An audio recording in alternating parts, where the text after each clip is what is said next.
Vous regardez YouBiz News, la chaîne Infomusement. Voici la suite de Cactus, l'entretien du jour, qui reçoit Oumar Wane, secrétaire à la communication du parti malien Yelema de la section France. Certaines voix dans la majorité présidentielle se délient et expriment clairement un changement de Premier ministre. Moussa Mara doit-il partir ? Eh ben, c'est toujours la même personne. Hein. Vous n'allez pas me dire que dans un pays, il existe une opposition qui souhaite que le Premier ministre soit maintenu. C'est des accusations qui ne sont pas fondées. On le voit aujourd'hui. En 12 mois, ce qui a été fait au Mali. Ce qui a été fait au Mali dans tous les domaines. Dans tous les domaines. Mais c'est assez paradoxal quand même, un Premier ministre qui n'est pas forcément, comment dire, favori.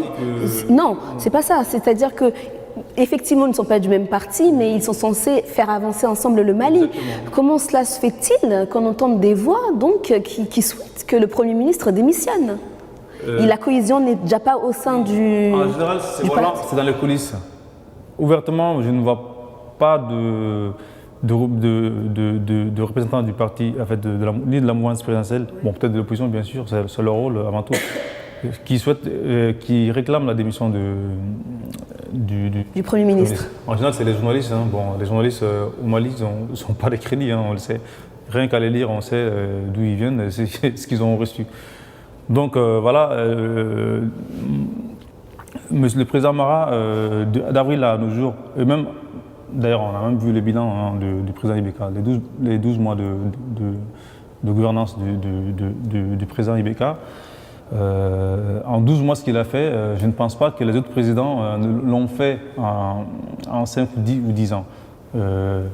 Souvenons-nous, aujourd'hui, quand je vois l'opposition parler, surtout des questions économiques ou sur la justice ou autre, je me réjouis, je suis content. Parce que souvenez-vous, il y a 15 mois, ce n'était pas la même revendication. Il y a 12 mois, ce n'était pas non plus les mêmes revendications qu'il y a 15 mois. Avant les élections, le Mali était comment? Même quand l'armée française est arrivée, le Mali était comment? Quelles étaient les revendications des Maliens? C'était d'abord de vivre en paix, d'avoir un seul président, parce qu'il y en avait deux, et il y avait des arrestations extrajudiciaires qui ne le sont plus. Ceux qui les faisaient ont été arrêtés. Et donc, les choses avancent. Les choses avancent. 12 mois après, quelles étaient les revendications des Maliens?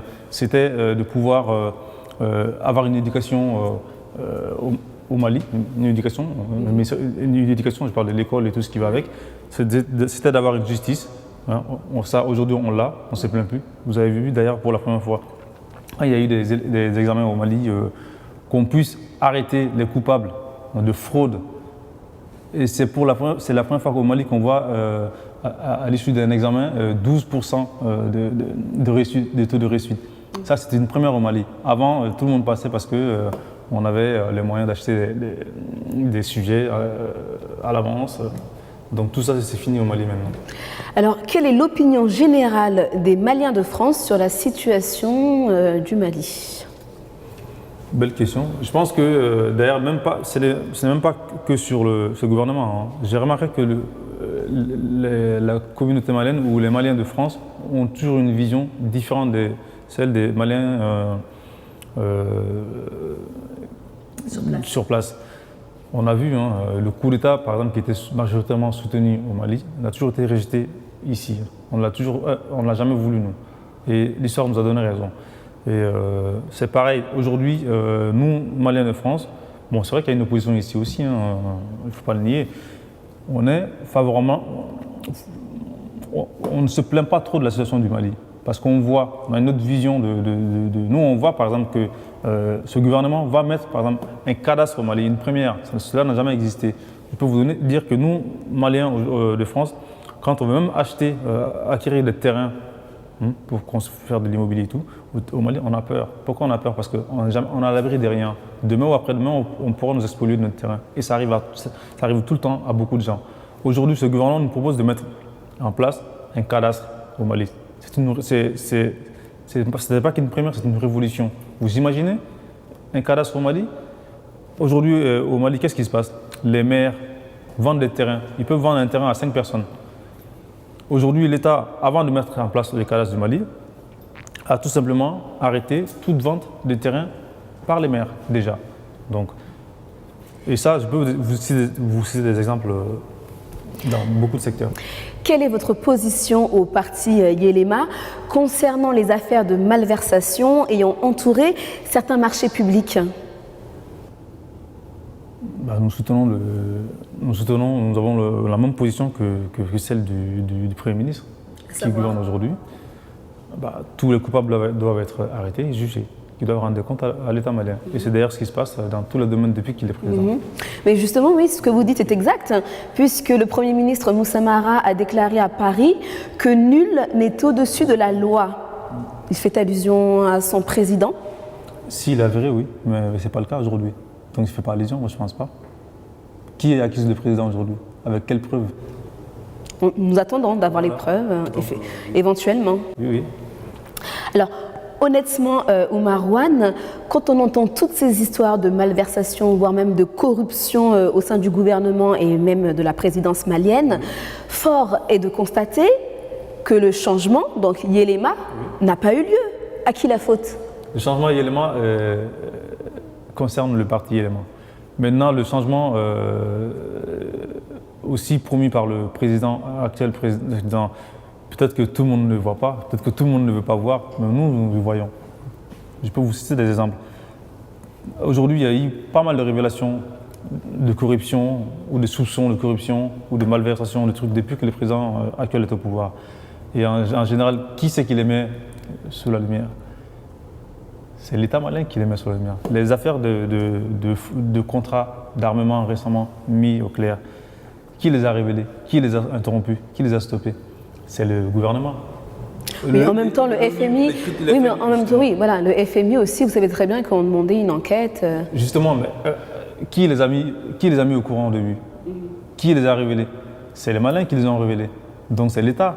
L'État est donc on ne peut pas les accuser de vouloir voler ou de mentir ou de corrompre et après les avoir mis au clair. C'est contradictoire. Et là, d'ailleurs, il faut clair sur ce point-là, le FMI n'a pas pris la main du Mali dans le sac comme on le dit. C'est juste une question de timing et de budget. L'acquisition de l'avion présidentiel était prévue sur un autre budget. C'est juste ça. Voilà. En plus, le rôle de FMI, c'est pas de...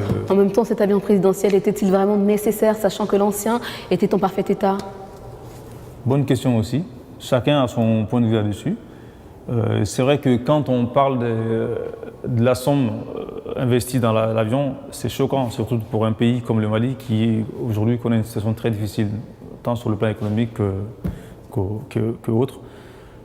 Mais aujourd'hui, et avant, et bien avant, et depuis 40 ans, depuis 50 ans, au Mali, on vole tous les jours. Et bien, quand on fait la somme de ces vols-là, je vous assure que le montant mis dans l'avion n'est rien à côté de ce qui est volé tous les jours. Mais alors, pardonnez-moi d'insister, mais Ibeka doit-il démissionner au vu de la situation difficile que traverse le Mali? C'est vous qui trouvez que la situation peut être difficile au Mali, et l'opposition va toujours trouver toujours difficile. Et là, je profite aussi pour... Tout va bien au Mali? Je ne dis pas que tout va bien au Mali. Mais au Mali, en 12 mois, il y a eu beaucoup de choses. Je n'aurai même pas le temps de vous citer ce qui a été fait au Mali dans les 12 derniers mois. Tellement qu'il y en a. Tellement qu'il y en a.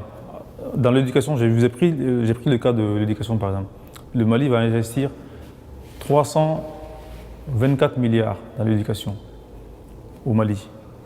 Et la plupart de ces investissements iront en faveur des candidats à l'emploi. Donc il y aura beaucoup de formations professionnelles. En 12 mois, le Mali a créé 4500 entreprises, jamais vues au Mali, en 12 mois. Et les perspectives de 2015 sont à venir. Dans tous les domaines, justice, éducation, foncier, économique, le Mali a commencé un véritable décollage. N'oublions pas d'où nous venons, n'oublions pas d'où nous étions il y a quelques mois. Le Mali, à vous entendre, le Mali est exemplaire. Quand ce nouveau pouvoir est arrivé au pouvoir, au pouvoir, on va dire ça, on était presque à genoux. Aujourd'hui, les revendications de l'opposition ou de l'UNTM, on voit, ils ne demandent plus les mêmes choses qu'il y avait il y a 12 mois. Donc c'est un signe d'avancement pour moi. Bien sûr, dans 12 mois encore, ils vont demander autre chose, mais ce ne sera pas les mêmes, parce que ces problèmes-là seront soit résolus, soit en phase de l'être. Marouane, merci d'avoir répondu à nos questions. Je vous remercie. C'est moi qui vous remercie de m'avoir invité et de m'avoir surtout donné l'opportunité de m'exprimer au nom de mon parti. Merci de rester scotché sur les programmes de YouBiz News, votre chaîne Infomusement.